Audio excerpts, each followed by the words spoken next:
What if the constant exhaustion you feel isn't laziness? What if the intense emotional roller coaster you're on isn't just you being too sensitive? Many people walk through life feeling fundamentally broken, carrying diagnoses like anxiety or depression that never quite fit. They're treating the symptoms, but the root cause, the real wound, remains hidden.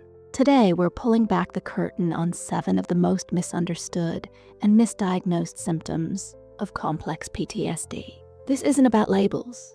It's about understanding the truth of your story. Number 1, a distorted sense of self. This isn't just low self-esteem. It's a deep and persistent feeling of being worthless, helpless, or fundamentally flawed. It's looking in the mirror and not recognizing the person staring back, or feeling a deep, unshakable shame that you can't logically explain. When you've experienced long-term trauma, especially in childhood, your sense of who you are gets shattered before it even has a chance to fully form.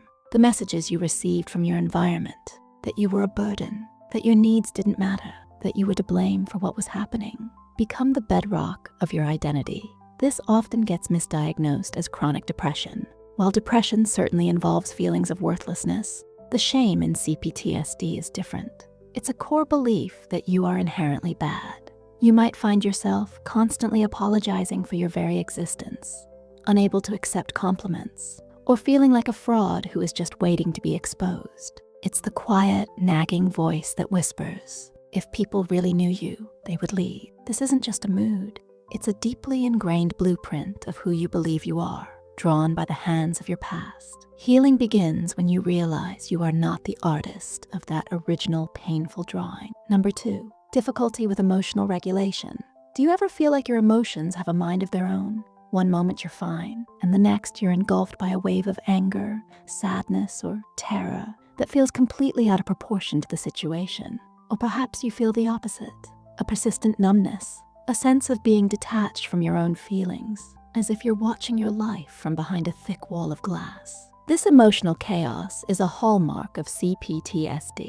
Your nervous system, having been on high alert for so long, has forgotten how to find its baseline. This is frequently mistaken for borderline personality disorder, BPD, or bipolar disorder. While there can be overlap, the key difference lies in the origin. In CPTSD, these emotional shifts are directly tied to trauma triggers. A seemingly innocent sound, a particular smell, or a certain tone of voice can catapult you back into the emotional state of your past trauma without you even consciously realizing it. You're not just reacting to the present moment. You're reacting to the present moment, layered with all the danger and fear of the past. These aren't random mood swings. They are emotional flashbacks. Understanding this distinction is the first step toward learning to soothe the frightened inner part of you that is still living in that past danger. Number 3, relationship difficulties. Navigating relationships when you have CPTSD can feel incredibly challenging and fraught with unseen dangers. You might desperately crave closeness, but simultaneously be terrified of it. This can manifest in a few ways. You might find yourself drawn to chaotic or unhealthy relationships because they feel familiar, unconsciously recreating the dynamics of your past. You might become a people pleaser, abandoning your own needs to keep others happy, believing this is the only way to be safe and loved.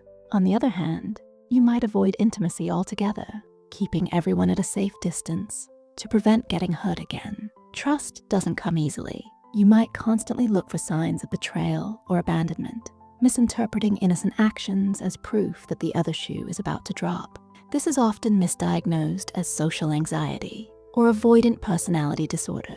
But it's not just about a fear of social situations. It's a deep-seated fear of connection itself, born from experiences where the people who were supposed to protect you were the ones who caused you harm. Learning to build healthy relationships is about learning a new language of safety and trust, one your past never taught you. Number 4, chronic physical symptoms. Does your body feel like a constant battlefield? Unexplained chronic pain, debilitating fatigue, digestive issues, migraines, and a host of other physical ailments are incredibly common in those with CPTSD. For years, the mind and body were viewed as separate entities, but we now know they are intricately connected. When you endure prolonged trauma, your body is flooded with stress hormones like cortisol and adrenaline. It's in a constant state of fight, flight, or freeze. Over time, this chronic stress takes a massive toll on your physical health. These symptoms are very often misdiagnosed as fibromyalgia, chronic fatigue syndrome, or irritable bowel syndrome, IBS. Patients can spend years going from doctor to doctor, undergoing countless tests, only to be told there's nothing wrong or that it's all in their head. The truth is, the pain is real. The exhaustion is real. It's not imagined. It's the body's way of screaming that it's carrying a burden that has become too heavy to bear.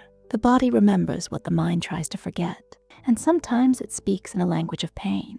Listening to your body is not about finding a new diagnosis, but about understanding its story of survival. Number 5, a loss of a system of meanings. This is one of the most subtle, yet devastating symptoms. It's a loss of faith or a sense of despair that pervades your entire outlook on life. The beliefs that once gave you comfort and a sense of order, that the world is a just place, that good things happen to good people, that you have a purpose, have been shattered by your experiences. You might feel a deep sense of hopelessness, a feeling that nothing you do matters, and that the future is just a continuation of the painful past.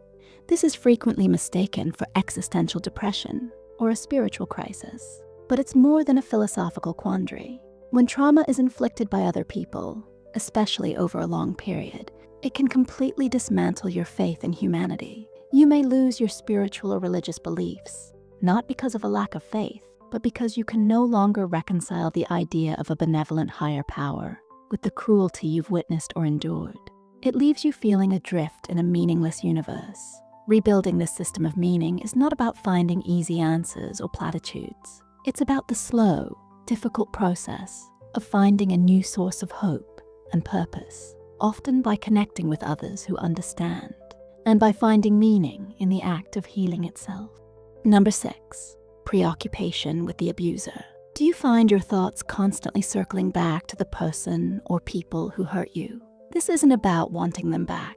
It can be an obsessive focus on revenge, or a constant mental replaying of what happened, trying to make sense of it. You might spend an enormous amount of mental and emotional energy thinking about them, what they did, and why they did it. This can feel like you're trapped in a mental prison with the very person you want to escape. This is often misunderstood by others, and even by the survivor, as an inability to let go or move on. People might tell you to just forget about them, but it's not that simple. This preoccupation is the mind's desperate attempt to regain a sense of control and to understand something that is, at its core, incomprehensible. It's the mind trying to solve an unsolvable puzzle. For a child who was dependent on an abuser for survival, that person was their entire world. Untangling your identity from theirs is a monumental task. This isn't a sign of weakness. It's a sign of how deeply the trauma has been woven into the fabric of your mind. Number 7, dissociation. Dissociation is a defense mechanism where your mind disconnects from the present moment to protect you from overwhelming experiences. It exists on a spectrum. On the milder end, it can feel like daydreaming, zoning out, or feeling like you're on autopilot. You might drive home and have no memory of the journey. On the more extreme end, it can involve feeling detached from your own body or emotions, or feeling like the world around you isn't real. You might have significant gaps in your memory, especially around traumatic periods. This is perhaps one of the most classic symptoms of trauma, yet it's still frequently misdiagnosed as an attention deficit disorder, ADD, or even psychosis in its more severe forms. Teachers might label a child as a daydreamer who doesn't pay attention, when in reality, that child's mind is escaping an unbearable home life. For an adult, it can feel like you're living in a fog, struggling to stay present and connected.